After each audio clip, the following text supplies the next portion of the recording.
Morning. On behalf of Dr. MJR Education Research Institute and Department of Computer Science and Engineering, we welcome our guest speaker of the Mr. KB Sendil Kumar, scientist, cybersecurity group, CDAC, Thiruvananthapuram. Really honored our presence, sir, and immediately accepted our request and be with us for the next 1.5 hours. Thank you, sir. This note just I hand over the session to Dr. Anya to introduce our guest. Thank you. Thank you, Dr. Geeta. Welcome back, the participants, to the second session of the second day of ACT sponsor Atal FDP. It's my pleasure to invite and welcome and introduce the resource person, Mr.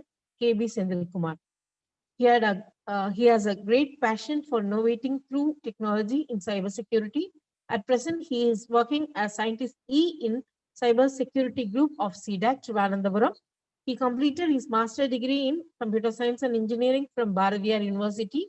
He also hosts GIAC's continuous monitoring certification. He has 14 years of professional experience in various networking, data center, managed, and cybersecurity projects.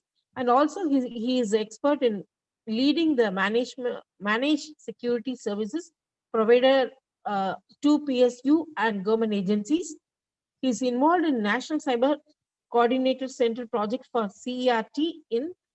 He is also a consultant to Kerala State IT Mission on State Data Center Revamp and Security Operations Center SOC implementation. He has a wide experience in development of network monitoring system, application and kernel programming language in Linux, TCP/IP socket programming, protocol stack development and implementation in Linux, and software-defined networking. Today, we are privileged to have an opportunity to listen to him in this morning. On behalf of the gathered here, I welcome you, sir, to the Atal FDP program. I hand over the session to Mr. KB Sendil Kumar.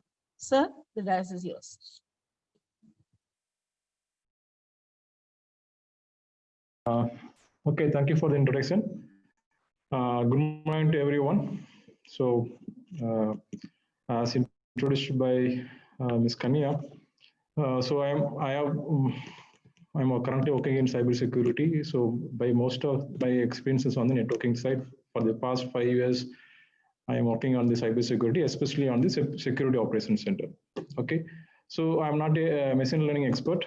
So I know what is machine learning and where it is used, and I may know a couple of models and algorithms, but I'm not a machine learning expert. But definitely I can tell you the research opportunities in cybersecurity are in a security operations center where ML can be used to make the job easier. So we are not going to discuss anything specific on any particular model or algorithm from the machine learning. So what we are going to see in our talk today is, just a minute, let me share the screen.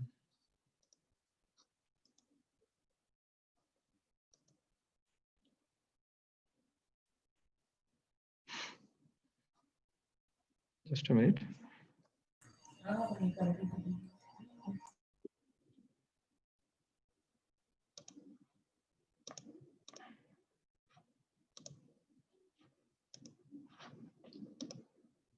Okay. I hope my screen, my presentation is visible to everyone, right? Yes, sir. Yes, sir. Yes, sir. Sir, but your voice is a little bit low. Okay, I will lock. Now it is okay. Yeah, somewhat better, sir. Okay. Sir. So, like I already said, I am not an ML expert. So, what we are going to see is what we're going to see today is we start with the SOC. Okay. Security Operations Center. So I don't know how many of you know SOC, or many of you may know about SOC. But still, I wanted to have a couple of slides, or more than a couple of slides, about why we need a SOC and what is a SOC, because there are a lot of misconceptions about what is SOC. I just want to clear the air about it. That's why we start with what is a security operations center and why we need a security operations center. And then we will discuss about the challenges we face in implementing in SOC, and as well as once implemented, how we are going to manage it. Now, what are the challenges faced by the SOC? That we will discuss next, followed by the why machine learning is required in SOC, how it can improve the SOC operations. That we will see it in the next, and then followed by the what is the current trend in the SOC? What are the ML or machine learning products currently being used in SOC? What are the benefits gained by using machine learning in the SOC Security Operations Center? Then finally, we discuss about the vulnerabilities in machine learning products or tools or algorithms. Okay. So after that, we will conclude whether ML or machine learning is a panacea to the problems or the challenges faced in Security Operations Center. Okay. So let me move to our first slide. Why we need a SOC? What is the need for a SOC? Why an organization, whether it is a small, medium, or big, why we need a SOC at all? Why can we enforce or ensure cybersecurity without a SOC? Because SOC involves requires a lot of capital investment. Not only capital investment, it is not. If you take any organization, security is a secondary, right? The primary objective is to run the business efficiently and effectively, so that they can make profit. So cyber security comes as a secondary objective. So most of the organizations try to not implement a SOC, assuming that they will not be attacked, or they don't have sufficient, they are not popular enough so that attackers will not attack them.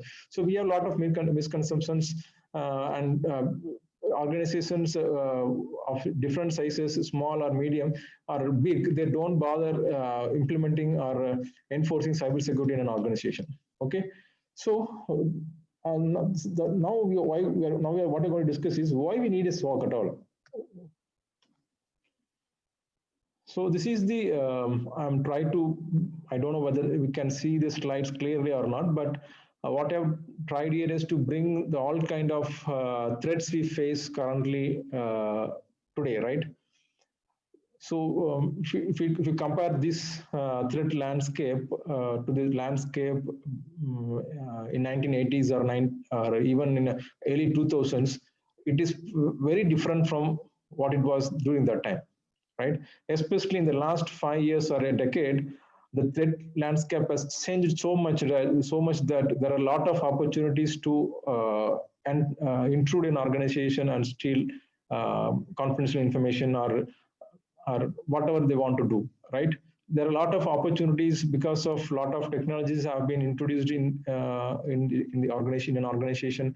There is a technology explosion in last 10 years. So there are many opportunities now available for the attackers to launch an attack. In addition, now the internet is available everywhere, right? Everything is connected to internet, right? Especially after the GPRS came into picture, and 3G and 4G, everybody is connected now, either through their laptop or mobile or to their smart devices. Everything is connected to the network now, which provides a lot of opportunities for an attacker to launch an attack. A simple example is the biggest DDoS attack carried against Dyn, and a domain name service provider, was achieved using the embedded system devices. Like most of them are DVD players, some of them are over Wi-Fi routers. So the attackers could launch an DDoS attack by using mundane devices which we use normally, and we don't bother about them, right? Our smart devices. That attack was launched by, they launched around 5 TBS traffic, DDoS traffic on the DIN, because they could use embedded system devices to send traffic to the particular domain name service provider. So what I'm trying to say here is the threat landscape has changed so much that the attacker can launch attack using any devices which is connected to an internet.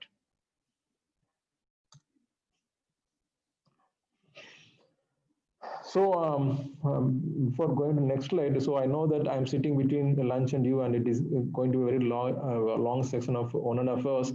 So what I have done here is I've tried to give as much practical examples as possible to keep you interesting and not make the talk very boring.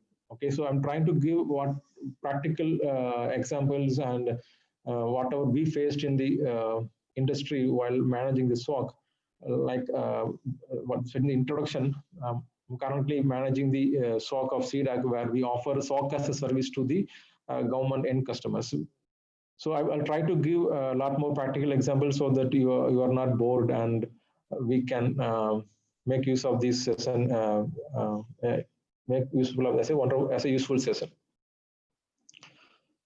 Okay, now we know that, right? We know that cyber attacks are taking place every day across the world. So what is the cost involved in it? What is the loss because of these attacks? What is the loss because an attacker launches an attack and disturbs the service, right? Disturbs the quality of service. What is this? What is that? So as per the IBM's report on cost data, it is called as cost of data breach report. It is called as Ponemann's cost of breach data report.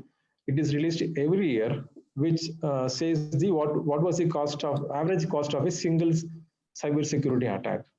Okay, in the year 2019, it was $3.92 million US. Okay, the cost. The cost, how we are calculating cost, suppose if an organization is compromised, its reputation goes down, right?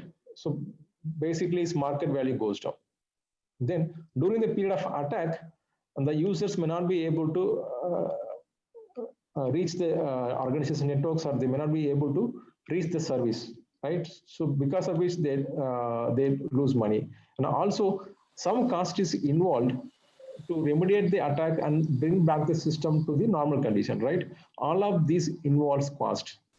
So in 2019, a single cyber breach or single cyber security attack cost $3.92 million.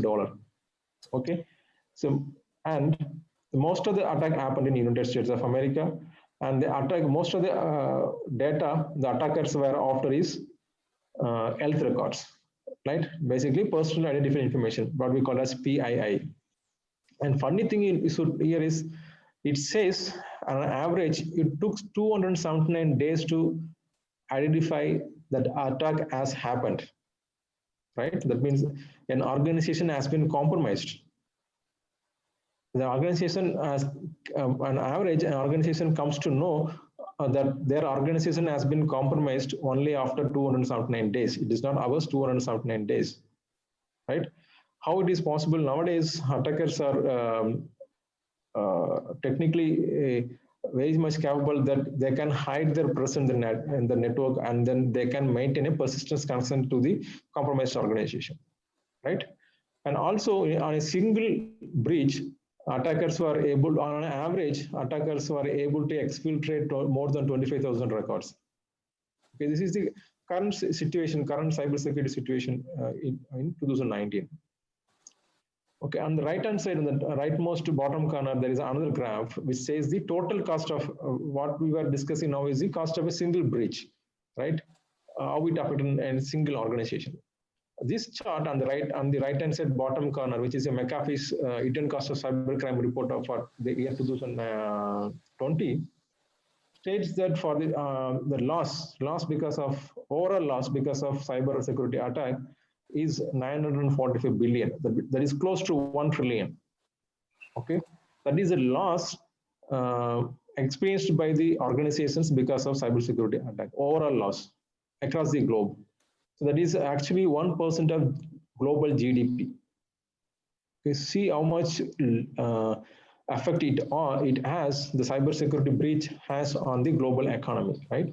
So 945 billion is just imagine how much loss it is if you consider the total global economy. That is 1% of GDP, right? Suppose, for example, we spent only 1%, not even 1% of GDP for our health in our budget, right? Imagine 1% of global GDP. That much loss is suffered by the organizations and countries because of cybersecurity breach.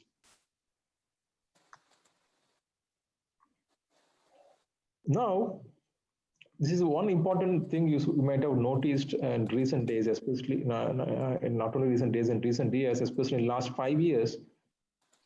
One country, hello? Yes?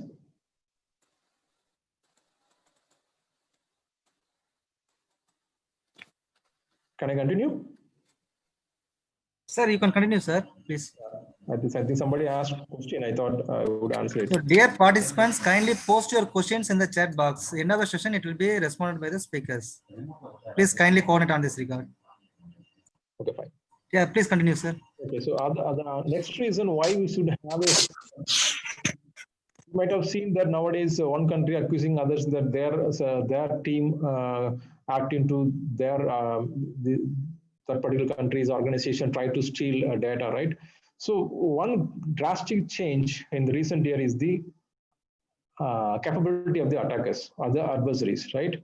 So compared to 80s and 90s, when most of the hackers are hobbyists, right? They just do the hacking to show their to showcase their technical skill to the world.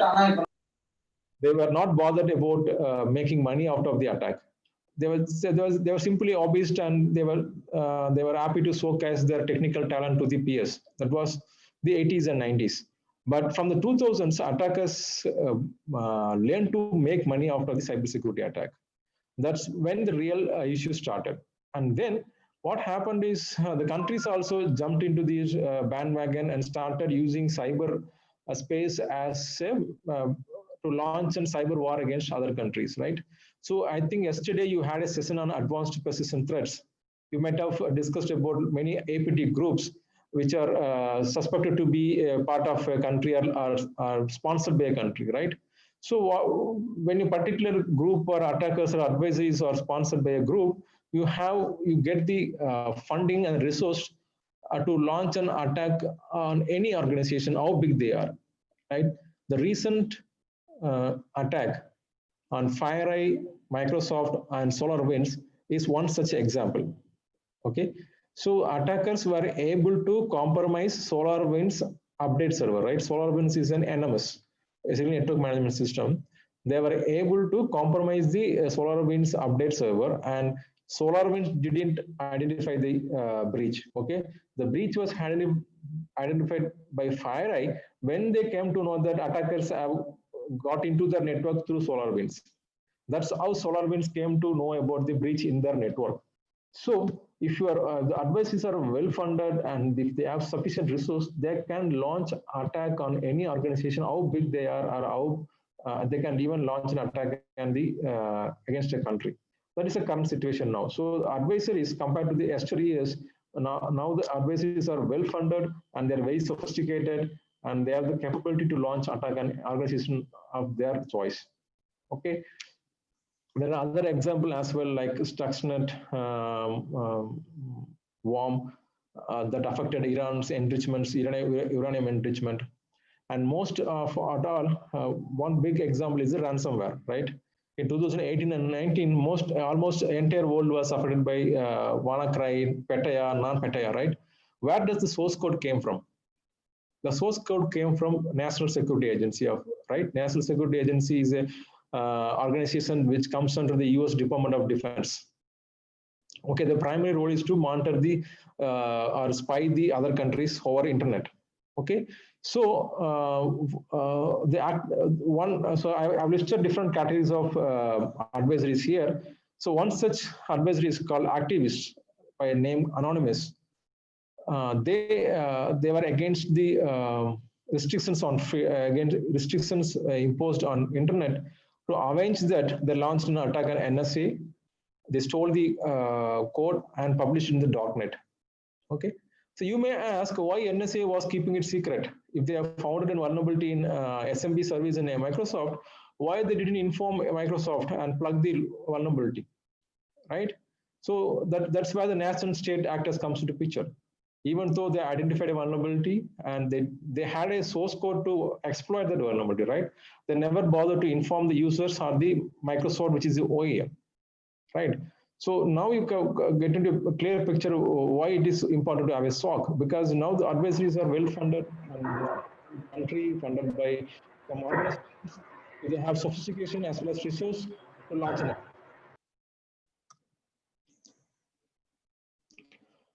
And like I said in the very first slide, our threat landscape is continuously evolving. Okay. So here in the slide on the left-hand side, it says 1.1 million malware samples. Okay, this is a graph taken from FireEye's Mandiant M-Trends cybersecurity report of 2019. Okay, this graph is based on the FireEye is a leading cybersecurity company, and they provide instant response. Okay, it is based on their experience. They have prepared this chart. So as of on in the year 2019, on an average, 1.1 million malware samples were seen. New malwares were seen in the internet. Okay, not the existing malwares, new one. Just imagine the scale of the malware. Okay, and some of them are as of 2019, there were 1,268 malware families. Right? How we classify as put a malware into a particular family, right? So this is one use case of machine learning, right? Classification. So classification based on the behavior, right? So we will discuss this in the later slides, how ML can be used for classification of malwares. So the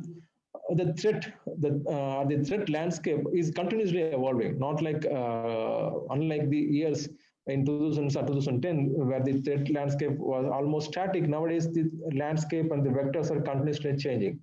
Other important thing is, like I said, because of well-funded advisories, we have APT groups, right? There are APT groups, COSIBS, FASIBR, which is related to Russia, which are connected to Russia by Western media. Similarly, there are APT groups which are connected to North Korea, China, and Pakistan, Vietnam. There are so many APT groups which are aligned to a particular country, or at least accused of being aligned with a particular country, right? So your threat groups and the threat landscapes are continuously evolving, which makes unsafe for any organization connected to the internet. Not only internet, even if it is an air gap, okay, even if you are working in an air gap, it is not safe, okay? Because why I'm saying is the Stuxnet worm entered into an air gap network, okay? Stuxnet entered into an Iranian enrichment nuclear plant, even though the network was not connected to any internet. Okay, it is possible. Even your network is air gap network, still it is possible to push malware into a network. There are mechanisms available.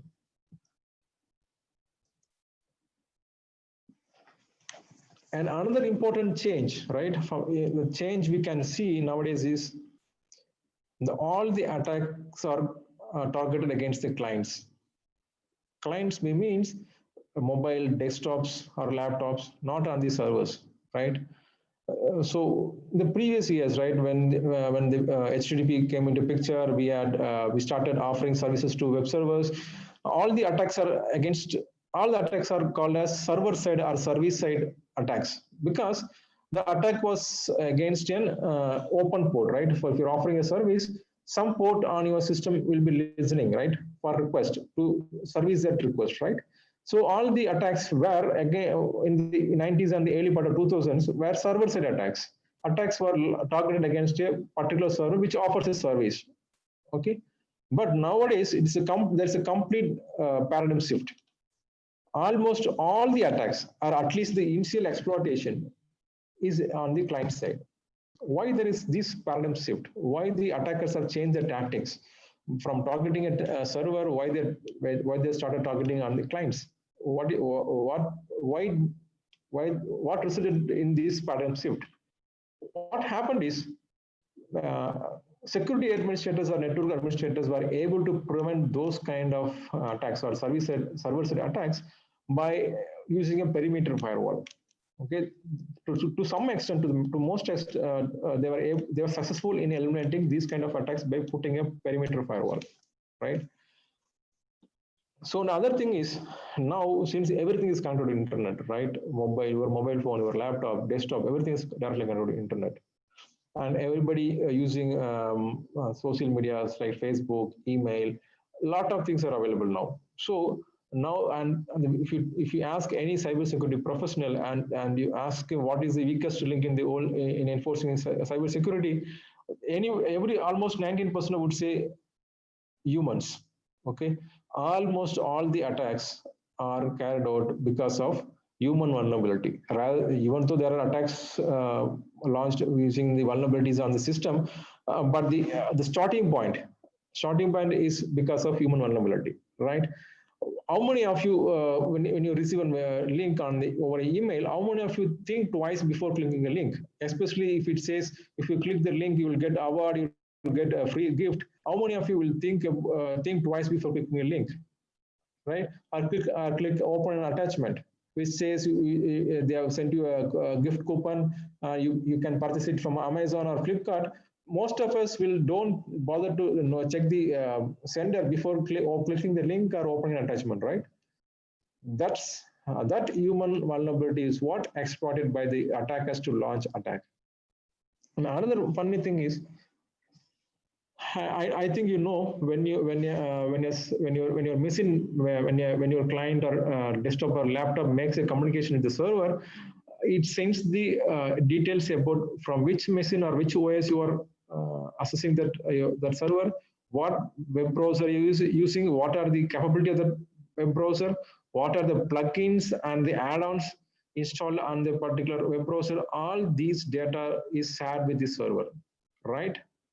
So now there is a concept called exploit kit, in which the attackers get these details from your web browser and launch attack based on your operating system version, based on your web browser, what we are using, what you are using, or the version which version of browser you're using. They can choose the attack.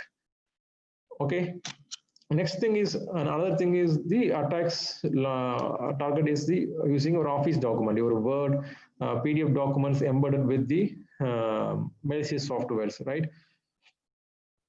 Especially in case you take Office, Excel or Word documents, they have macros, right? If you have enabled macros, they can push malicious scripts into your system using the macros. Even though your attachment looks legitimate, when it open, the background macros can install malicious scripts into your machines. So that's why the paradigm, there is a great paradigm shift from on this attacker side, from moving from the service side exploitation to the client side exploitation. So this is the last slide of this section, why we need a SOC. Now, like I said before, when the 80s and 90s, when the internet started getting popular, there were worms. Their only goal or objective was to spread across the internet. They may not cause any harm, but they simply spread across the internet, right? But in from the beginning of 2000s, attackers learned to monetize their attack, right? Now you know that ransomware attack, the people will ask for bitcoins if they want to give the key so that you can unlock your machine, or otherwise they will post the stolen credit card credentials in the .NET for sale, right? So in the last year also, there were many of our Indian credit card informations were available for sale in .NET, right? So now the attackers are against, or their objective is to steal the state secrets or steal the intellectual property rights, right? I don't know how many of you are aware, there were attacks against Pfizer and AstraZeneca, the organizations, pharmaceutical companies which are making vaccines, right? Nowadays, there were attacks. It is suspected that North Korea launched an attack to know the technique behind the vaccine invention, right? So now the attackers are against information which they can monetize, make money out of it, right? So what information you can make money out of it? State secrets, personally identified information like your credit card details, your credentials, your Gmail or Facebook accounts, are the intellectual properties, like the how you make a vaccination or steal the secrets of like China is accused of stealing the F-16 or F-18 aircraft details from the Lockheed Martin. So attackers are against state secrets, intellectual properties, and personally identified information to monetize their cyber attack. Okay. Another thing is, now the attackers, even after getting into a network or the organization, Nowadays, attackers seems to keep it as a long-term goal. They persist inside the network. They move across the move inside the network. Okay, why it is required, right?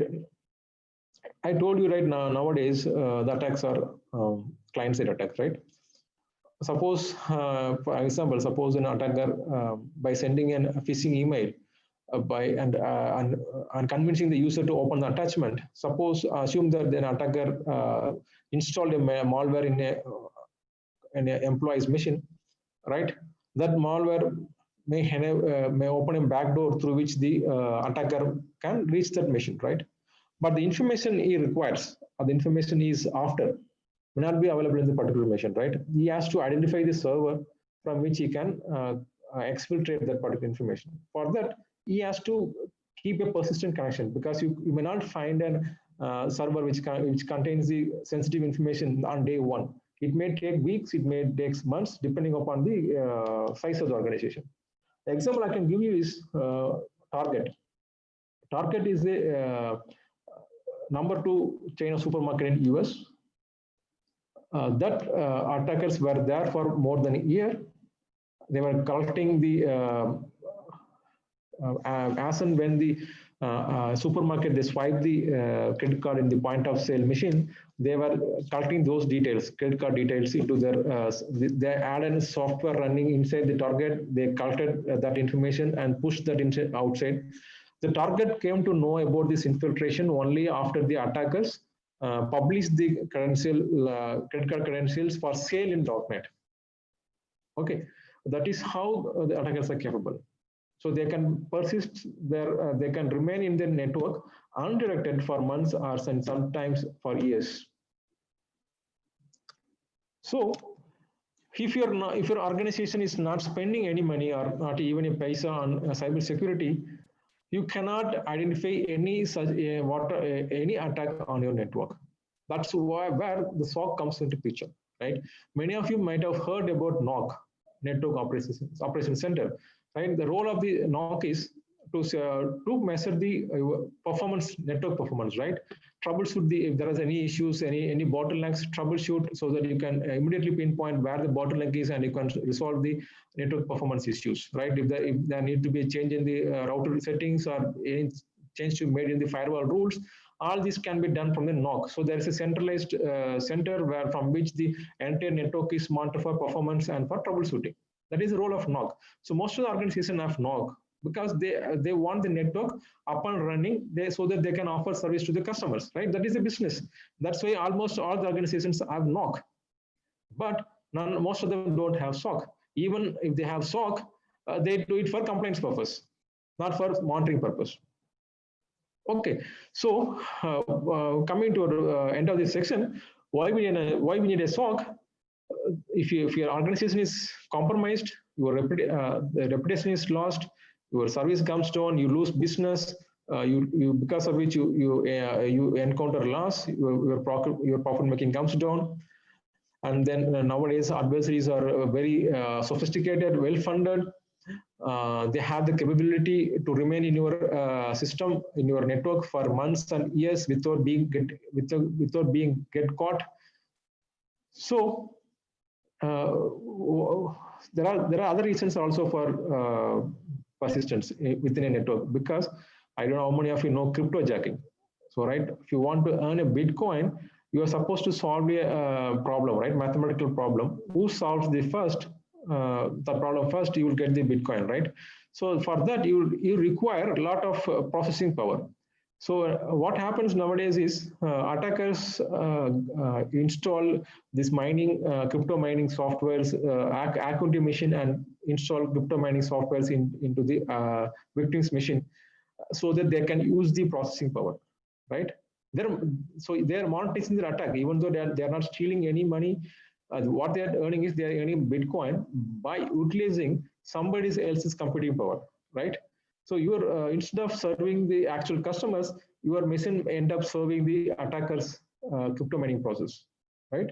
So if such kind of attack happens, you may not be able to identify it unless otherwise you have a dedicated security operations center.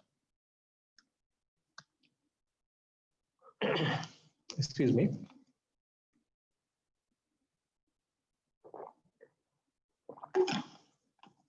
So what is a SOC? Why it is required? So main reason why many of the organization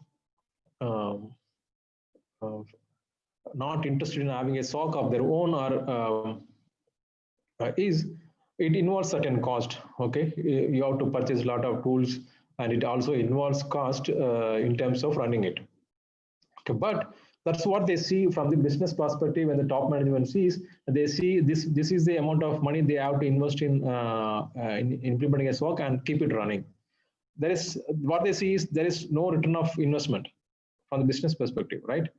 But if you can prevent an attack, there is a there you can save a lot of money, but that many people don't understand. Okay. So now we see what we can achieve, or what is SOC and what is its functions, what are the benefits you gain if you have a SOC. Okay, SOC means Security Operations Center. So many of us falsely believe that SOC means SIM, that is Security Information and Event Management Tool. If you're having a SIM, everything is that's what it is. That is what SOC. You don't require anything. You put purchase a SIM solution and collect all the logs from the devices. That's it. You can identify attack or a threat. That is not the case. SOC is much more than that.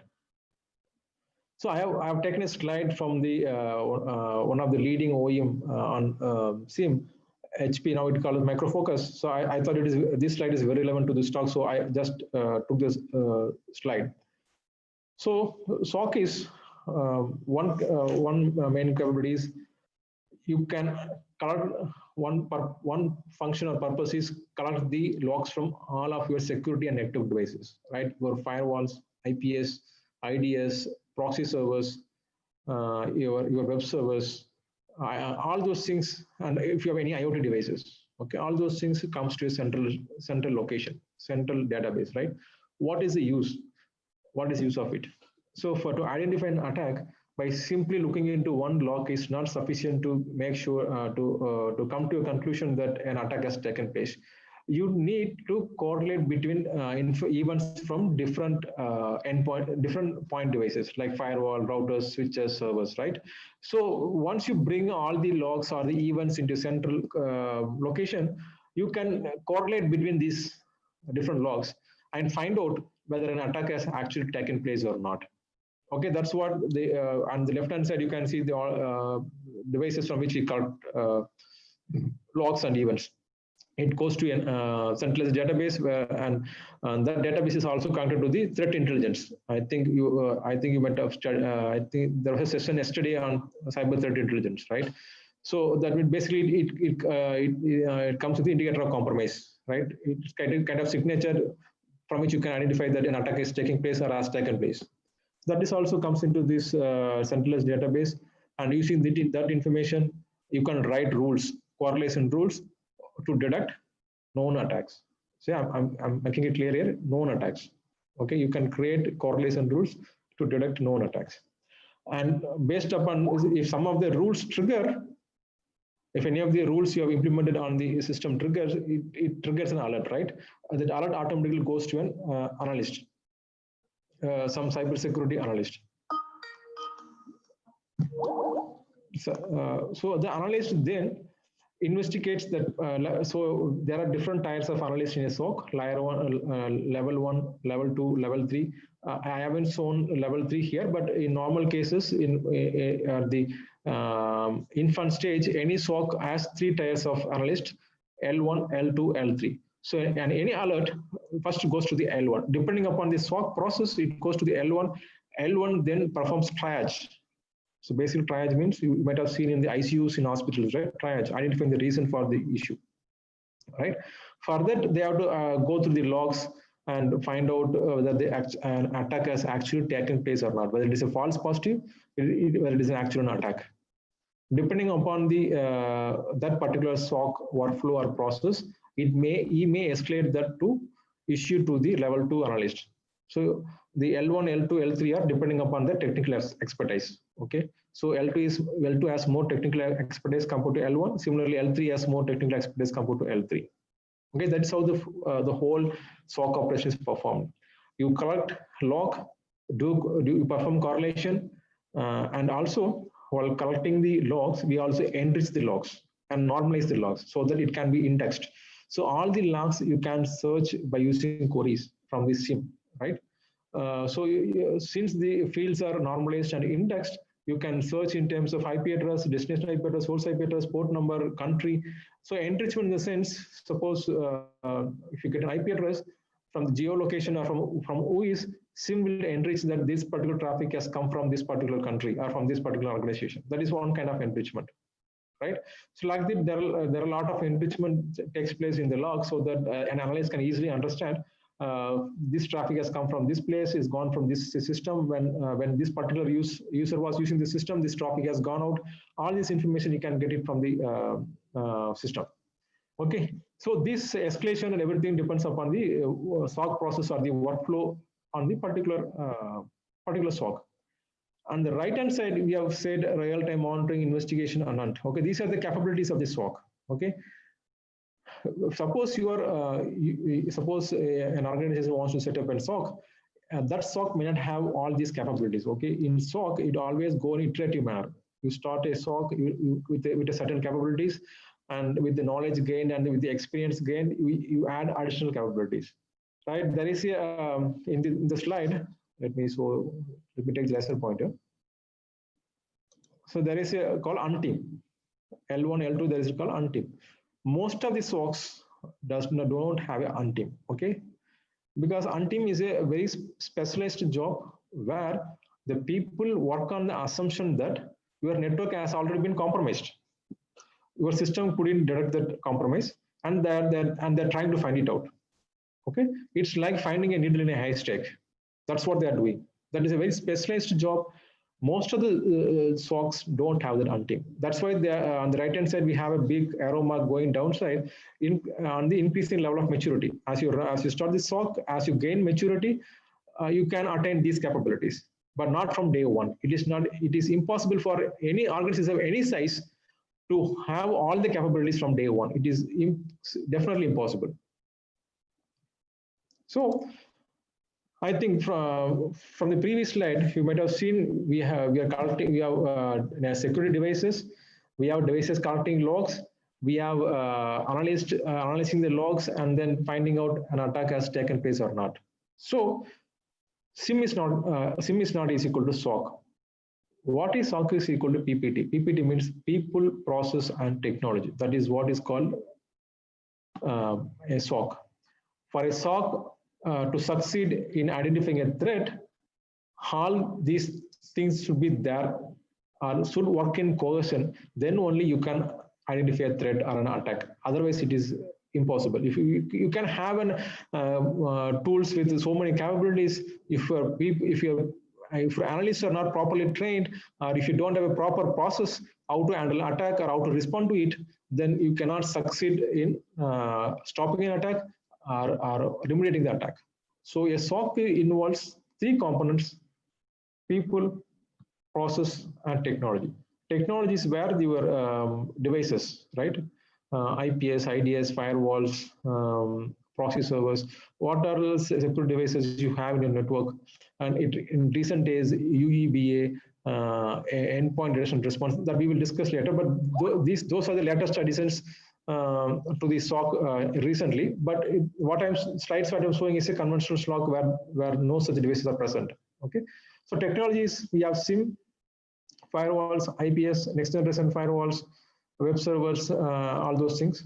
And then we have this technology will generate alerts based on the correlation rules. We have implemented the SIM. Those rules will generate alerts, and the analyst will triage that particular alert, whether to conclude whether it is an attack or it is a false positive, based upon the process. I'm stressing here the process. Okay, the process followed by each SOC will vary depending upon the business objective. Okay, so your SOC operation should align with your business objective. That's why I have put there is a person with business. Your SOC operations should align with your business process as well, right? Because your organization main purpose is running the business. So your SOC operation and process should align with that. So once an analyst identifies an attack, what is the next step? The next step is instant response and remediate. You have to respond, you have to contain the attack, eradicate the attack, bring back the system to the original condition or the normal condition, right? That involves certain workflow. So each SOC has a separate process for it. So even though you could have a good technological products, if you don't have a proper process, you will fail in detecting the attack as well as responding to the particular attack. So after triaging and identifying an attack, you may have a ticketing tool in which the analyst will create a case, and the incident response team, in some cases, in some SOCs, L2 will handle the incident response. In some SOCs, they may have a dedicated incident response team. So once the L1 or L2 analyst identifies an attack, that team takes care from that point of time and starts responding to the attack by containing it and then eradicating it and restoring the system to the back normal condition. All these things may vary depending upon the SOC. Okay, so a SOC is not a SIM; it is a people, process, and technology. And also capabilities of the SOC will also vary depending upon the maturity of the SOC. In addition, in these analysts, in the latest terminology, the analyst, right? You investigate an attack has taken place or not, called as a blue team. Okay, blue team is called as defense team, and the ANT team, which we saw in the previous slide, they are called red team.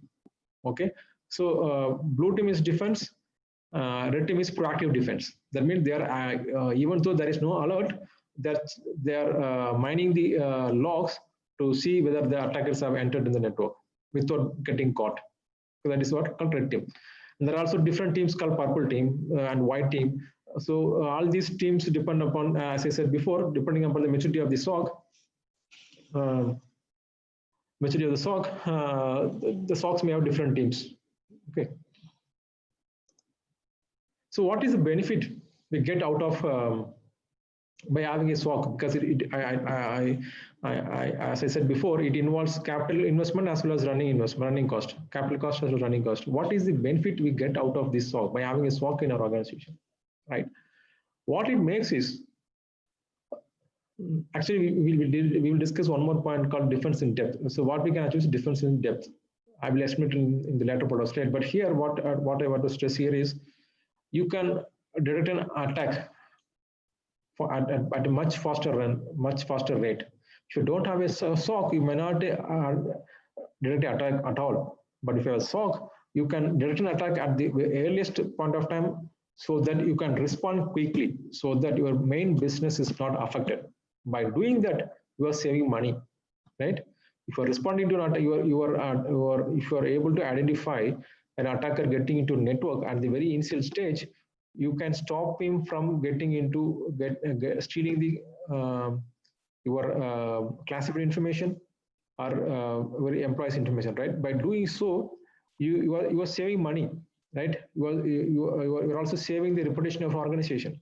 So by having a SOC which provides capability to detect an attack much faster, and you can respond it much also faster, so that your information is safe and attacker is not able to get into your system. And another important thing is, almost all organizations in every vertical has some complaints, right? For example, if you take any banking, any financial institution dealing with debit cards or credit cards, they have to comply with the PCI DSS, right? Payment Card Industry Data Security Standard. Only if you comply with the standard, they will allow you to issue credit cards and debit cards. In addition to that, if you're a bank, you also have to meet RBI guidelines, right? RBI guidelines says, for example, you have to keep transaction logs, right? Any financial transaction logs for a period of 1 year, right?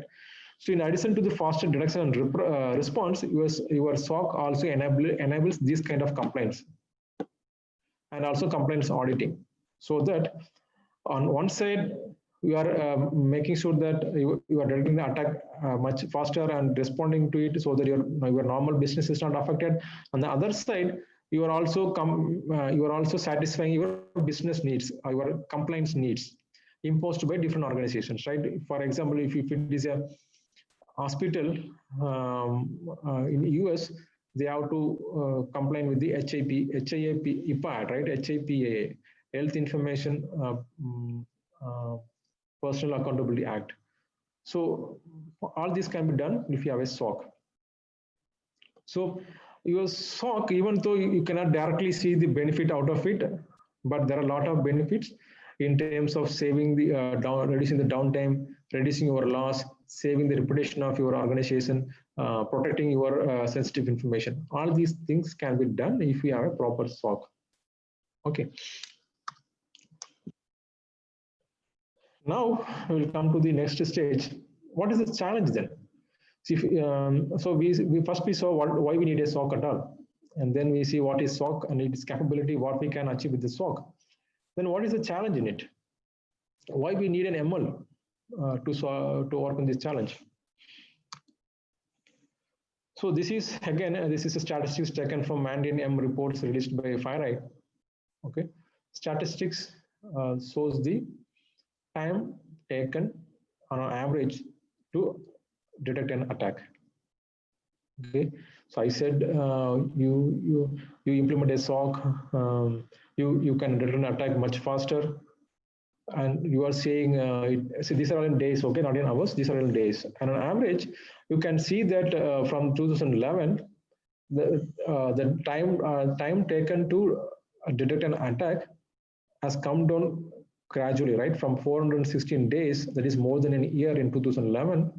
Now it has come down to 56 days on an average. Okay, that's because many of the organizations, okay, only big sorts and the SOC in early part of 2000s or in the early part of 2010s. Many of the organizations are trying to set up SOC only now in the past 4 to 5 years, right? That's why, and as the maturity of the SOC, as the SOC matures, the capability of that particular SOC increases, and because of which they can detect an attack at a much faster rate. That's why the number of days taken to identify an attack has come down from 416, that is 256 days, but still it is much higher, right? We need to bring it down to hours, or at least not to minutes, at least you have to bring it down to hours. But it has happened, okay? It has happened. SOCs, there are many, there are situations where because of presence of SOC, the organization could identify the attack at the very early stage. That is also happened, but it is a total global average. That's why it is 56. Okay, so how we can achieve that? How we can bring down this to hours or bring down this to minutes? How we can achieve that? What is the challenge in that? One challenge is that whether the SOC is using ML or not, attackers using ML. Okay, that also we'll discuss in the later part of the talk. For any SOC, okay, the main number one difficult thing to achieve is the recruiting a staff with the required skills. Okay, as per NASSCAM survey, okay, India requires 1 million cybersecurity professionals. Shortage, right? There is 1 million cybersecurity professional shortage in 2020. Why? There is no shortage in services industry or other industries, right? Why is this much shortage in security industry? So in my experience in working in cybersecurity for the past 5 to 6 years, what I have learned is, if you want to be a successful cybersecurity professional, you should have knowledge, at least what is what, in almost all domains under the computer security. Sorry, under the computer field. You should knowledge in almost all areas. Okay, you should surround with networking, protocols, protocol behaviors, how DNS works, how mail server works, how web server works. These are some examples. You should be thorough with. You should knowledge have protocol stack, programming, especially script programming. So if you want to be cybersecurity professional, at least you should have what knowledge in all these domains. Okay. If for a programmer in any industry, if you know Java or C++, that is enough for you to perform your job. right? That is good enough. You can perform your job efficiently. But if you want to be an analyst in a cyber SOC, you need to have knowledge in plethora of domains. Okay, that is one main reason we are not able to identify attacks immediately. So because of lack of, and another important reason is now we have IoT, mobiles, IoEs now, and especially after Corona, people are working from home, services are hosted in cloud. Previously in 10 years before, the sources from which we collect logs are only your IPS firewalls, proxy servers. Now we are collecting log from everywhere. Your IOC, IoE, IoT, cloud, bring your own device, right? So nowadays, organization allows people to bring their own laptop or mobile into the network. So you are collecting log from everything, because of which the volume of data you collect has increased tremendously. Now, it is a situation like without a big data analytics, you won't be able to operate a SOC. Using a conventional method, you are not able to handle this much data. Okay, so as the data source increased, data volume has increased. As the data volume has increased, the number of alerts generated by the SIEM has increased. Okay, for example, the Capgemini survey of 2019 says Siemens gets 60, one of the leading, Siemens, right, a leading control system manufacturer, gets 60,000 alerts per day. The SOC generates 60,000 alerts per day. Do you think it is humanly possible for anyone, for a SOC, to go through all these alerts, investigate, and find it out? It is an attack or a false positive? Definitely not. It is not possible. Even if you're an organization with a medium size or small size, you will get hundreds of alerts per day. Even if you have 100 SOC analyst, you won't be able to analyze everything and find it out if it is an attack or not. That is a very much difficult challenge, or most important challenge is SOC is facing now. So, since an analyst is made to see more number of alerts, soon he gets alert fatigue, right? He stopped, then after certain time, he stops responding to alerts. It just don't bother about the alerts, whether it comes or not, you don't bother, because there are so much alerts, you won't be able to triage and find it out. He stops responding, right? That is called alert fatigue. How we can eliminate it, right? For example, the example which I gave in Target, right? That system, the SOC generated an alert for the incident intrusion, right?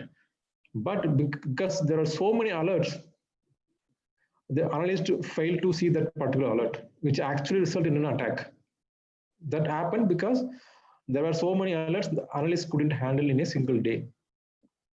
That is the challenge. So challenge is shortage of staffs and skills, number of data sources increased, because of which the volume of data has increased, because of which alert has increased, because of so many alerts, analysts are affected by alert fatigue.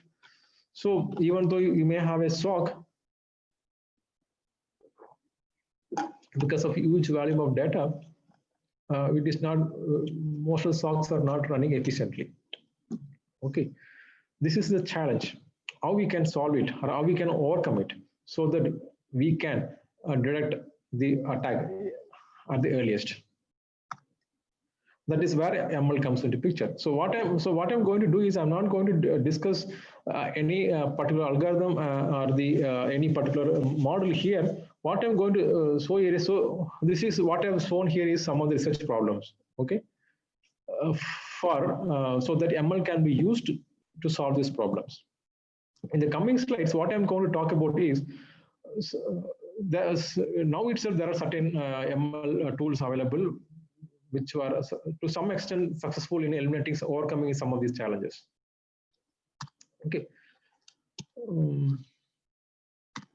So I have kept a couple of sites to differentiate between what is artificial network and machine learning and neural networks, but I'm not going to, since we are the shortage of time and you are all much well versed in machine learning compared to me, I'm not going into these slides. I'm directly going moving to the other slides. Okay. So, as an ML practitioners, you know that for any ML, there are three components you need. data, features, and algorithm, right? This is the three components for you require to train in machine learning, right? To train an algorithm or train a model, you need data. You should be able to extract features out of the data. Using that, you train your algorithm or the model based upon whether it is a supervised or unsupervised learning. You train it, right? So all these things are available in plenty in a SOC. You have huge volume of data from which you can extract a number of features out of it, and using that you can solve a lot of problems or challenges faced with the SOC. So I'm not going into this detail. I'm directly come to the final slide of the section, why we need an ML in cybersecurity. I've taken the same points from my previous slide, challenges of SOC. Okay.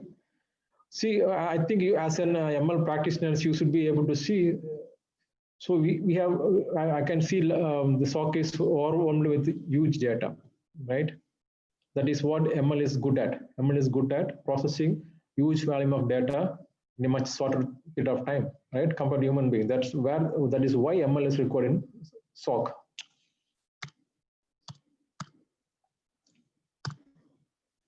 So from these points, from the challenges, I have listed out on the left with the blue color box, you can see that challenge is huge volume of data. Second is analyst has to perform time-consuming repetitive task. That means they have to analyze each alert, find out whether it is false positive or it is actually attack. This is a time-consuming repetitive job. That's what they're doing from day one every day, right? That is a repetitive time-consuming task, and it involves prediction as well as classification, right? So if you consider all these 4 points, I've given only prediction and classification, but there are also, you can do clustering association as well in the from the data available in the SOC. So you can easily identify that being a ML practitioner, these are the things ML is good at, right? If you can implement an ML, then what is the benefit?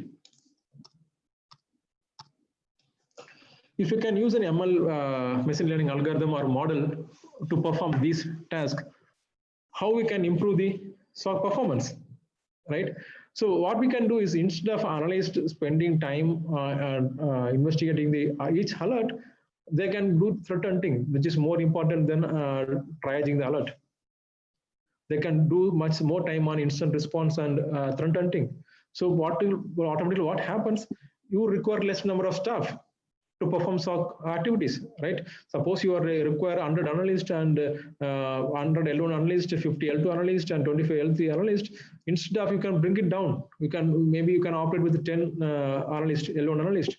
So if you can use the why ML is required, since we have huge volume of data where repetitive, complete time-consuming task is to be performed, if you can use the ML to solve this problem, we can reduce the requirement of number of staffs required.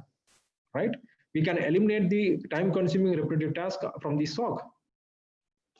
We can use that source to perform other important tasks in the SOC. Okay, so by doing this, what we achieve?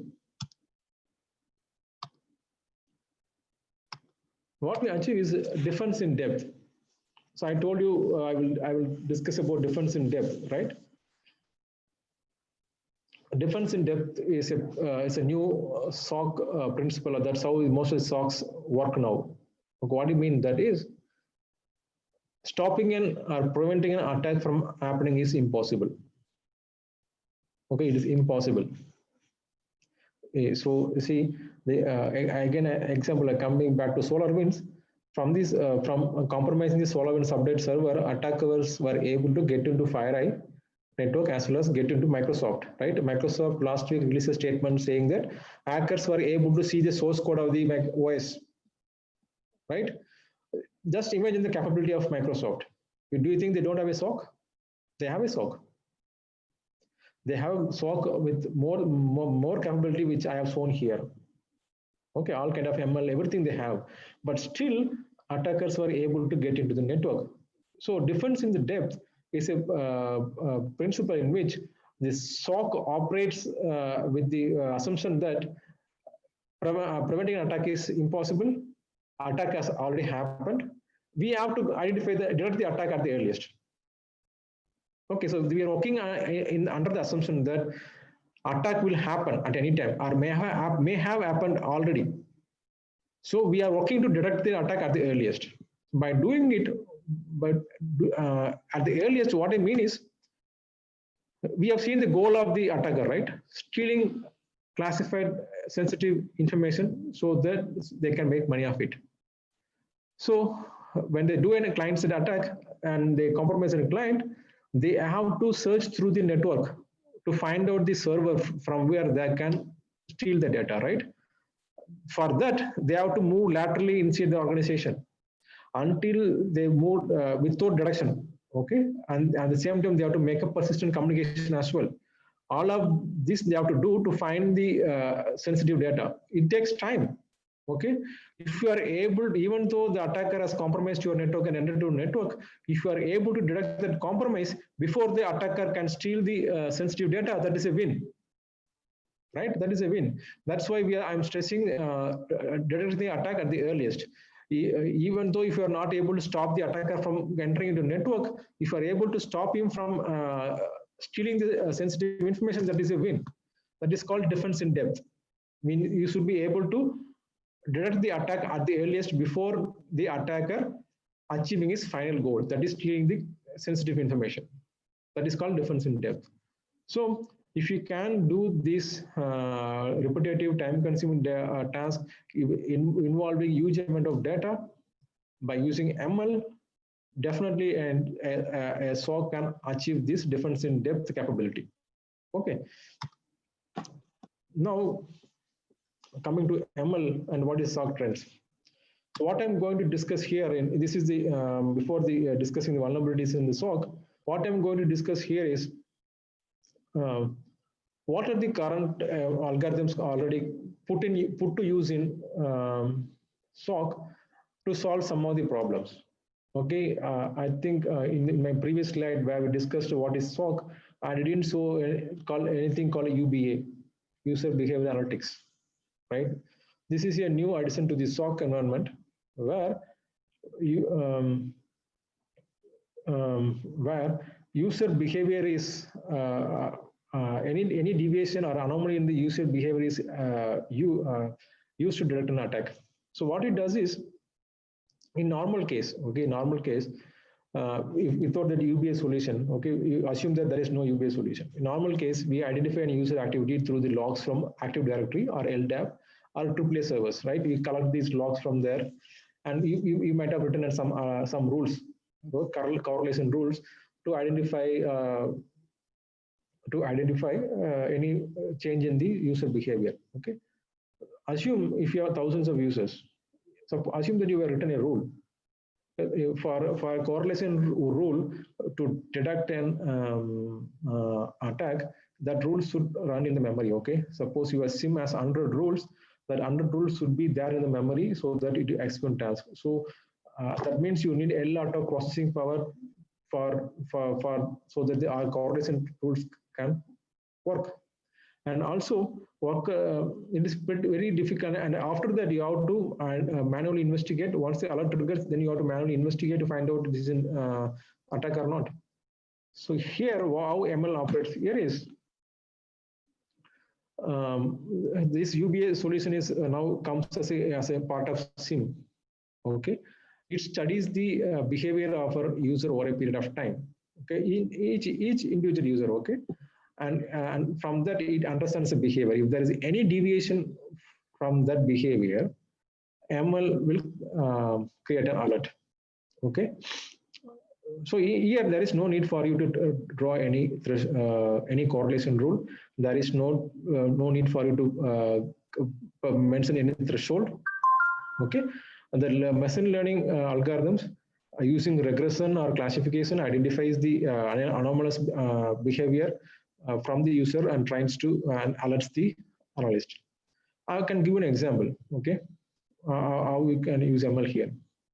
Assume a worker in a, say, any software companies like Infosys or any company, okay, Infosys, TCS, okay, what a normal programmer would do, like he will come to the office during the working hours, right, say 9 o'clock, 10 o'clock, and leave at 5 o'clock, right? You may open certain applications in a systems to perform his normal business activities. He may browse the internet.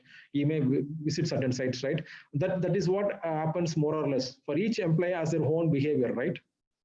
Suddenly, if you notice an attack, suddenly if you notice a login from a different machine, or using this particular user's credentials, or if a user tries to log in at 10 o'clock in the night or 12 o'clock, there is abnormal behavior. You cannot write a correlation rule for that, right? But if you can use a machine learning to predict the and use, I'm taking regression as an example to predict the behavior of the particular user, then you can easily identify the abnormality in his behavior and you can alert the analyst. It is definitely impossible using to achieve using a correlation rule. Another important thing is it can also identify the insider threats. When a disgruntled employee launches an attack on an organization using his own credential, right? Most difficult thing to identify an attack is if the attacker uses the actual credential, account which is already there in the system. That is the most difficult attack to detect. So insider attack is launched using the credentials of the actual user, right? It is the most difficult thing to do. But if you are having an ML system, ML algorithm which can detect this abnormal behavior by noticing the time of this login, the programs you open, or from the system from which he is logging in, we can easily detect it. Okay, so user behavior analytics tool or a solution based on ML using regression or classification can identify the abnormality in the user behavior and can alert the security analyst. It is one example of using machine learning. Another is network traffic analytics. This is so all these UBA and network traffic analytics are coming into the market in the recent years. Okay, 3 to 4 years. Even though there were analytics tools available, not with the capabilities what we are seeing today. So in normal case, okay, before this network traffic analysis using ML came into picture, we used to collect the PCAPs. Okay, PCAPs, store the PCAPs is the biggest thing. And suppose your traffic is 1 Gbps internet traffic is going out of your organization. Just imagine that amount of data you generate in an hour. It would be terabits of data, right? In 24 hours, you may have to process pickups of data. That is humanly impossible. That's where the big data and the machine learning comes into picture. So this network traffic analysis, what it does is it provides visibility to north-south traffic. That is the traffic going out of your organization, coming into your organization. Similarly, east-west traffic, that is the traffic within your organization. Okay, it monitors everything and tries to identify the normal network behavior, like a user behavior. It tries to identify the normal user behavior. So during the, say for example, during the working hours, you may see traffic from people committing the program. If it is a software company, people doing the program and committing into the SVN server, they may see a lot of SVN traffic, right, from the east-west traffic on the network, right? Similarly, if you're collaborating with your branch offices in other geographical location, you may notice a certain amount of traffic going to a branch office from your network at a certain point of time. So the machine learning algorithm learns all these things. So and knows what is the behavior of the network on normal condition, right? If there are any deviation. And also, it can also understand the protocol behavior, right? If it is a DNS query, how it is performed. You send a query, response comes, that is the normal protocol behavior. Or if you are using HTTPS connection, before establishing HTTPS connection, there is a TCP three-way handshake, SYN, ACK, and ACK, right? That's how the normal operation happens. So there is any protocol misbehavior that also these tools can identify. Okay, because we know the normal behavior, how a normal protocol happens. It is very difficult it is nearly impossible to write a correlation rule to identify a protocol misbehavior. But we can achieve it with the capability of machine learning. So what happens is, by using network traffic analysis, what we can achieve is, we can detect DOS and DDoS attacks, right? Most of the DOS and DDoS attacks, they send SYN packet, right? And they will not close the connection. So if you have server waiting for the next packet, and it won't be able to serve the genuine user. It can identify DOS, DDoS attacks, any protocol anomalies, any protocol behaviors, and in case if and also it can also learn the actual normal destinations, right, where the traffic goes out of your organization, right? Suppose your people employees are using the Google or Facebook or certain servers, so the network traffic analysis system knows what is the normal destination, right? You can, using regression, you can identify what could be the destination, right? But if an attack has happened and attacker is stealing your data, right, and if the destination is different from the usual destination, then this traffic analysis will generate an alert. It cannot be done using a normal correlation rule or by manually go through the logs. This is one example. Like this, many other examples that we can achieve by using network traffic analytics. Most of the time, the input, the data for this particular tool is the net flow or the packet capturing. This is the input given to the algorithm, from which it can learn all these informations and can identify any malicious behavior. So by using this particular capability, we can identify malware, DOS attack, DDoS attacks, or any protocol abnormalities or anomalies or misbehaviors. And the next is endpoint detection and response. So this is also latest addition where, okay, it looks almost close to the user. You may think that both of them do the same purpose, but both are different. Where in case of user behavior, we are looking at the behavior of a user as a human being. Okay, here we are monitoring the endpoints. It could be your server or a client desktop, right? So when you come into your machine, when you come to your office, you open machine, you open your Outlook, or you open your Eclipse or NetBeans IDE, and an endpoint detection response tool or agent running in your machine knows if you click the Eclipse IDE icon, what happens in the background, what are services are launched, what are the process runs, what are the things that will come into memory, right? That it knows. And then also what happens during normal working hours, what are the processes or services or executables run in that machine, right? So as I said before, most of the current attacks are client-side based attacks, right? So if a malware gets into your machine, so malware has to execute it, right? If it was to establish a communication with the command and control, the malware has to first execute in your machine. Then only it can communicate with the external attacker, right? Who is sitting outside the network. So when a malware tries to run in your machine, your EDR can detect it because it is a rare process. That process EDR has not seen in your machine. And the call it makes to, and it hasn't noticed any communication going to this particular domain before, or this particular IP before, or on this particular port before, right? All these informations are there, right? So as I mentioned in the slide, by using the when a user tries to open a particular application, by using regression, you can find out what will be the processes and executables will be executed in the memory when a user clicks this particular button, right? And then by using the classifications, you can identify whether this is genuine software or it is a malware or a spyware. You can using the classification algorithm or classification model. I'm not going into any specific algorithm under this classification model. I'm just saying we can use this technique to identify whether it is spyware or malware. And again, you can use clustering to identify the spam mails. Whether it is a spam mail, or it is a phishing mail, that can be done. So by using EDR with a machine learning capability, one can identify malware infiltrations as well as data exfiltration, right? So data exfiltration, you can identify using the network traffic analysis as well by looking at the destination and the source endpoints. And similarly, you can identify from the endpoint as well, from endpoint detection response as well, that this machine is trying to send data to a new destination or something like that. EDR can also do that.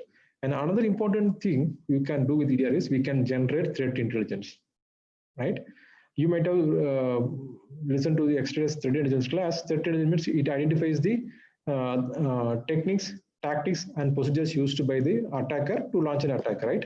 So if a malware tries to execute, your endpoint detection response can see where the malware is located, right? Most of the malwares execute from the temporary folder. Okay, that is one of the characteristics of the malwares. Most of them execute from the temporary folder. They may download some files. They may open certain processes. They may make certain registry modifications, right? All these things can be identified by the EDR, and it can generate a threat intelligence, and we can use it as a signature. Now it was till the time it was an unknown threat. Now EDR has generated a signature, so you can use it as an threat intelligence, so that in the future you can prevent this malware before it starts running. So another additional use of EDR is we can generate threat intelligence out of it. Even though there are a lot of many tools currently being used in SOC with ML capability, I'm going to stop with the SOAR. Okay. SOAR is the most important addition to the SOC.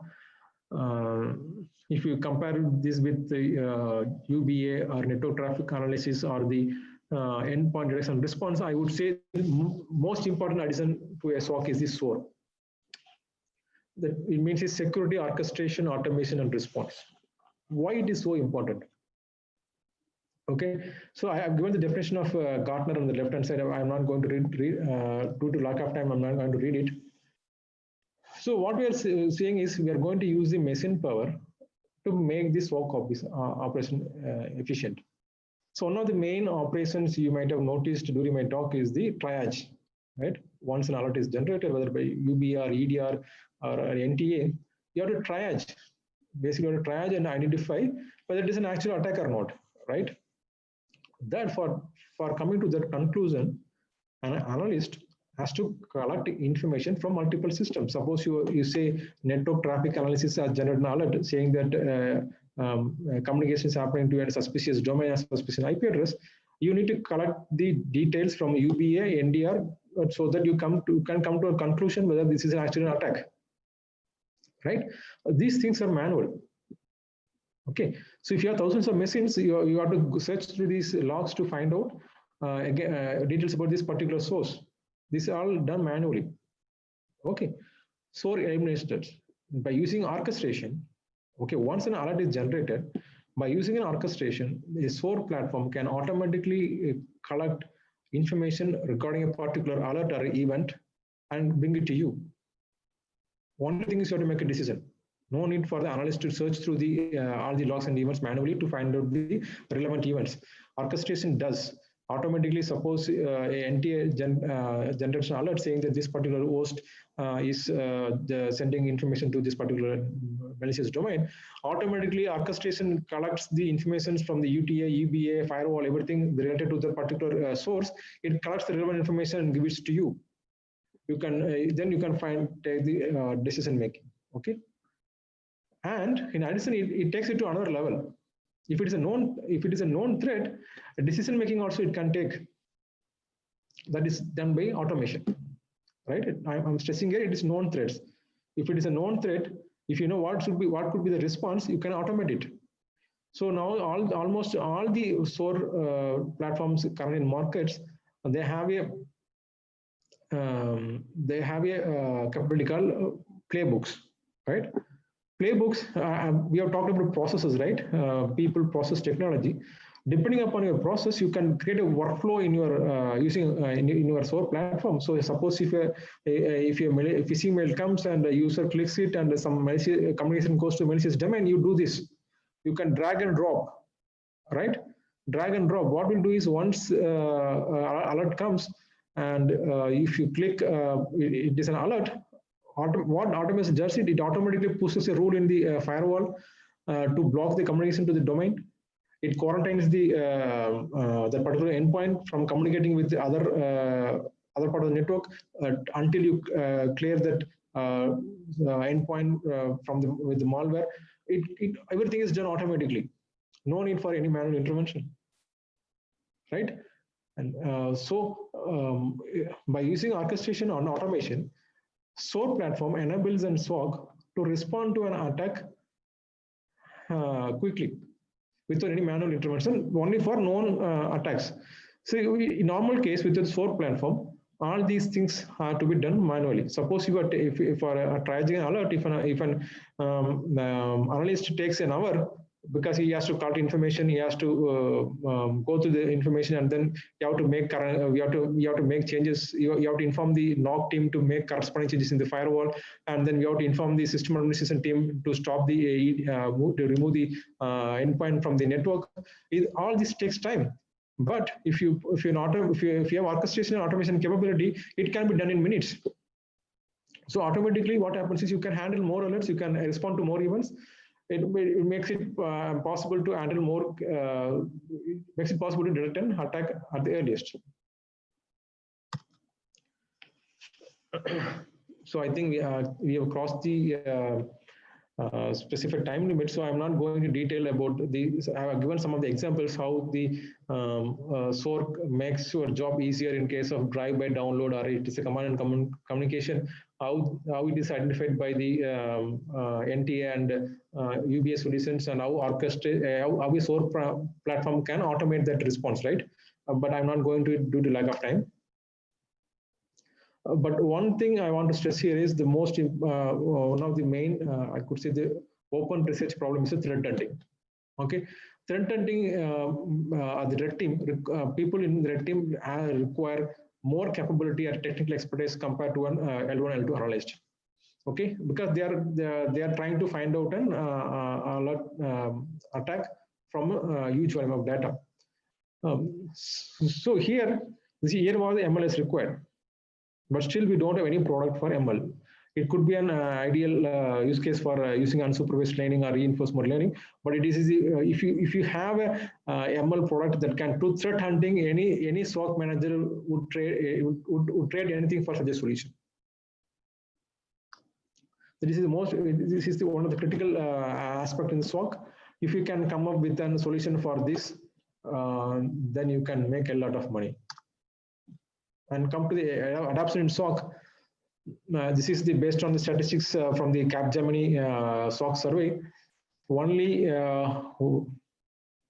as per the survey done in 2019, only 20% of SOCs have MI capability or AI capability, and some 30% of them are planning to implement adoption in the adopt the machine learning in the SOC in the 2020. And the main activities for which the ML is used in the SOC is for prediction, detection, and response. So these are the various percentages of utilization of MI algorithms and models to predict, detect, and respond to an incident. Because I actually wanted to talk a lot, but due to lack of time, I'm messing up. And the most important thing, I will discuss it. Bear with me for a couple of minutes. So most important benefit gained by implementing or using ML in the SOC is the time, right? 44% of people are able to reduce the time by 15%. Okay, to detect an attack, and time taken to detect attack, and in another case, time taken to remediate attack. 43% of people were able to bring down the time taken to remediate the attack by 15%. This is a huge saving in time. Suppose you have taken 1 hour, you have brought it down to 10 minutes, and see the cost savings, right? 48% of the time they're able to bring down the cost required, the cost of breach, to reduce the cost of breach by 15%, more than 15%. This is what you from not having a SOC, implementing a SOC, and then adapting ML in your SOC. Adapting ML in SOC brings down the time and the cost involved because of attacks and the breach. But still, there are a lot of scope to improve, because even though I've said a lot of benefits of ML in the SOC, what we notice here as a practitioners in cybersecurity is the capability of a tool. Say, for example, I buy UBA from vendor, from particular vendor. The capability is shown by that particular tool having ML capability with that other OEM is drastically different. Okay, so maybe because of the algorithms they use, the data set they use to train their model, there could be many reasons, but still what I'm trying to say is there is still scope to improve. It shows the satisfaction. You can see I have highlighted only few like user identity behavior analytics, SOAR, and network traffic analysis, where the satisfaction is only around 40%. How satisfied the user are. Right. So even though ML has brought some benefits to SOC, still there is a scope to improve. So vulnerabilities. I'm not going into detail. I will discuss this point in the conclusion slide. Okay. So vulnerabilities in ML, like any other software systems, ML is also vulnerable to attack. Right. Why it is so important in ML? So now I said in SOC is used for making decision making in SOC. Right. All the decisions are made by your ML algorithms or the model. If I can tweak that ML model or ML algorithm so that I can, it fails to detect an attack, then everything is gone, right? So now most of the algorithms, machine learning algorithms or models are developed, keeping in mind the accuracy and the precision, right? Accuracy and the performance. Nowadays we don't bother about how an attacker can manipulate that algorithm or the model. We are not concentrating on that.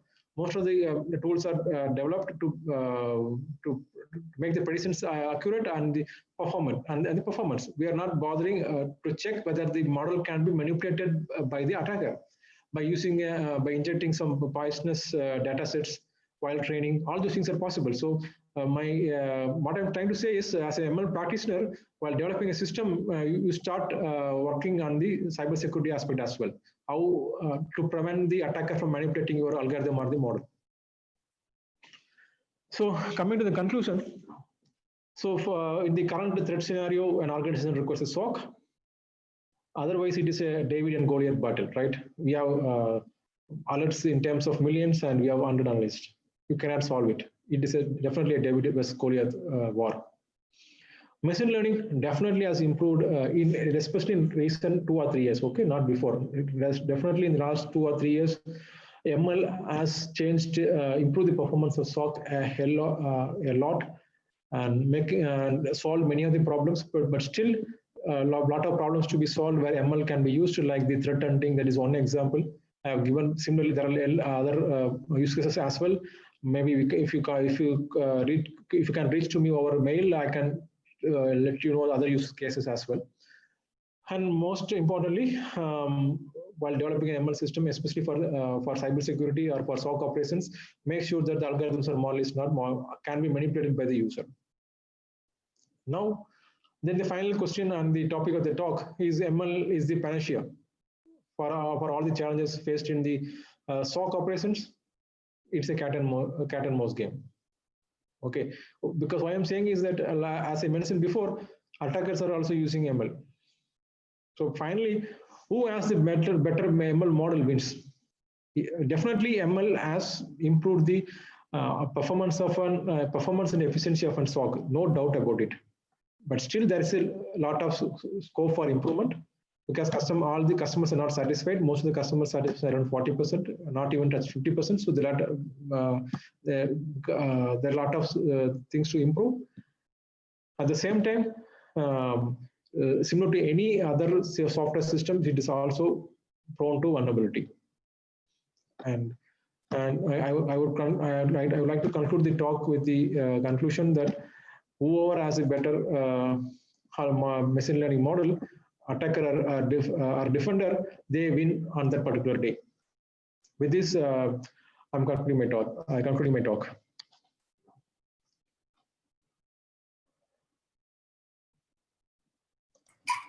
can take questions if time permits. Sir? Yeah. Actually, it was an excellent information. We just got to what are all the opportunities are available in cybersecurity as well as the machining domain. The SOR and we have just brought us, it was so informative and it is used for our future research for our. So what are the problem with you have and some of the things you have clarified. Thank you so much sharing your experience with us today. Thanks so much. Thank you, madam. Thank you very much. Any question from this guy? Any questions from participants? Sir, I've received 2 more questions. Are datasets from various logs available in public domain? Datasets from various logs available in public domain? This is the question we have received from participants. To collect logs, usually organizations will not publicize the logs because the logs contains a lot of information, right? I will tell you one example why they don't do it. Netflix published their data set, okay? The comments of the reviewers by anonymizing the who put the comment, okay? Even with that, the Netflix made it public so that it can be used for training ML algorithms, okay? But what happened is attackers were able to identify, even though the reviewers' name were anonymized, attackers were using the data set, attackers were able to identify the actual reviewer. You made that review. For your research purpose, what I recommend is you can collaborate with any organization like CDAC or any other organization, and you can sign an NDA or a MOU.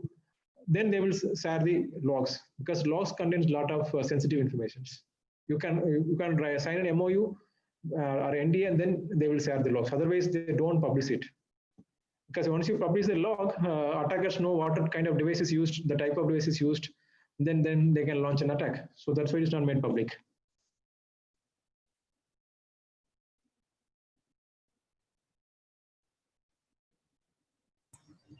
Next question, madam. Ma'am, any other questions? The other question is, zero-day attacks related to cybersecurity and machine learning concept. Is zero-day attack is related to cybersecurity and machine learning concept? Yeah, zero-day attacks. Why we call it zero-day attacks is that attacks which is not known, right? We don't know about the previous. We don't know about the particular type of attack, how the attack is carried out, or what we can, in terms of intelligence terminology, we call it as tactics and techniques. We don't know what is the tactics and techniques employed by that particular attack. What is the role of ML in that is, that's where this anomalous behavior comes into picture. What we discussed in network traffic analysis, or the endpoint detection response, or the UBA. If an attack is carried out by exploiting any zero-day vulnerability, most of the tools which work based on behavior analysis or anomaly can identify an anomaly in the behavior. Can identify, there is a good chance that a zero-day attack can be identified.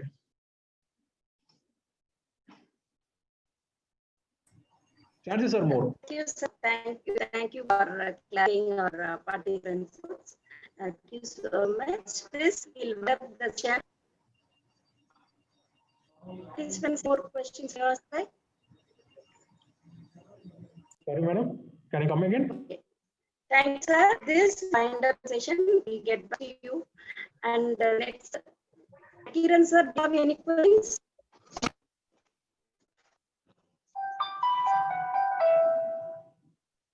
So nothing from my side, madam. If it is over, if the question answers are over, we can wind it up. Hello, ma'am. Hello. Yes, sir. Sir, this is Nakiran, research scholar from Amrita. Yeah, please. Can you able to hear, sir? Yeah, we can hear you. Yeah. Actually, I am working for the industrial cyber security in cyber physical power system. Okay. I am trying to look for the interesting attack data set, what is happened in the power outage in Ukraine and something nuclear power plants or power industry plant, but we can't get the right data set.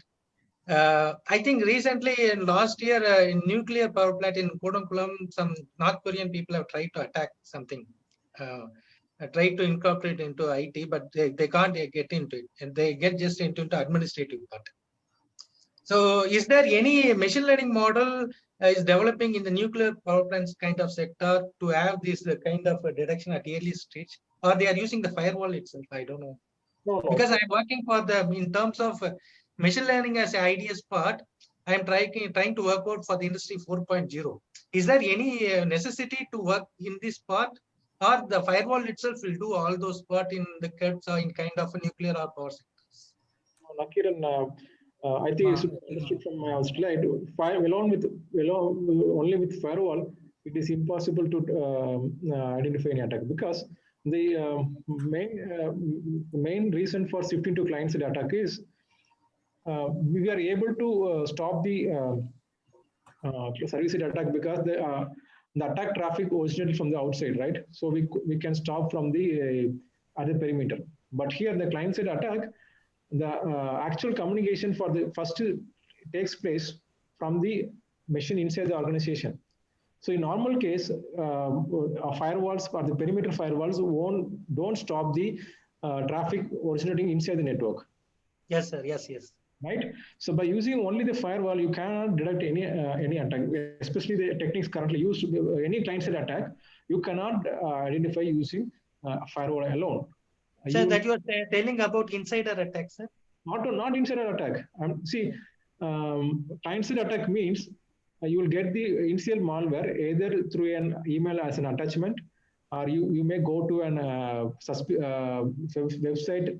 There is a concept called drive-by download. You click some link, nothing will happen, but in the background, malware can install in your system. Okay, so then this malware, if it is an unknown vulnerability, okay, if it is an unknown attack, your antivirus solution will not detect it. Okay, if you have an EDR, which looks for abnormal behavior, it may detect it. So suppose assume that you don't have any EDR, you have only a plain antivirus solution which works on signature-based detection. If it is a new malware, your antivirus will not detect it. So what happens is this malware will establish a communication with the command and control model outside. So this communication, it's originated from inside the network, right? So what happens is generally in almost all the organization, traffic originating from inside is never stopped. So it goes outside the network, and once this communication is established, that machine can be controlled by the attacker, right? Now the attacker will use that machine as a pivot. He will search the network, right? Since attacker is using the machine which is already inside the network, it is if you look at the logs, it will look like a traffic coming from inside your network, but actually the traffic is generated by the attacker from the outside. Right? That is called client-side attack. By having a firewall alone, most of the attacks carried out nowadays are client-side attacks. So by having a firewall, only a firewall, you cannot detect it. You need to have some kind of a tool at the network layer or at the endpoints to detect the anomalous behavior, so that you can identify even unknown threats. Okay, known threats you can identify using signatures, but if you want to identify unknown threats as well, you need some kind of an algorithm or model which can identify any change in behavior. Otherwise, it is impossible. Nakiran, from which Amartya University, or from Coimbatore campus, or which campus?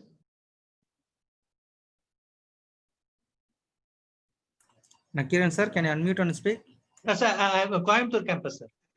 So what I can help you in this is I know CDAC is working with your Ettimada campus in Kollam on a similar project. Yes, sir. I think the professor name is Prabhakaran. Maybe you can get in touch with them and see whether you can get any data set for your research activities. Sir, which location, sir? Let me know, sir. There is a Amartya University in Kollam, right? Kerala. Yes, sir. Yeah. So, yeah, we are collaborating. One of my colleague is collaborating with Mr. Prabhakaran, Professor Prabhakaran, there in Amartya University in Kollam on the same. So Okay, sir. you may talk to them. His name is Prabhakaran, Professor Prabhakaran. You may talk to him, and maybe you can get the required data set from him. Okay, sir. Okay, thank you, thank you, thank you, sir. Thank you for nice explanation. Good afternoon. Good afternoon, sir. Yeah, good afternoon. Myself Dinesh Khutrita from Government Engineering College, Ajmer, Rajasthan. Okay. I just want to know, is there blockchain concept can be used to solve the dynamic malware analysis problem? No, I don't think so, because in case of blockchain, it's a kind of a ledger, right, where the sender and receiver agree that this particular operation has been performed, right? I don't think that particular mechanism can be used for detecting a malware. As far as with my expertise, I don't think so. Okay, thank you, sir.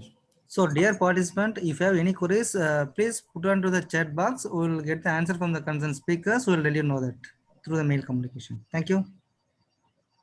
Ma'am, can Thank you. Okay, thank you, sir.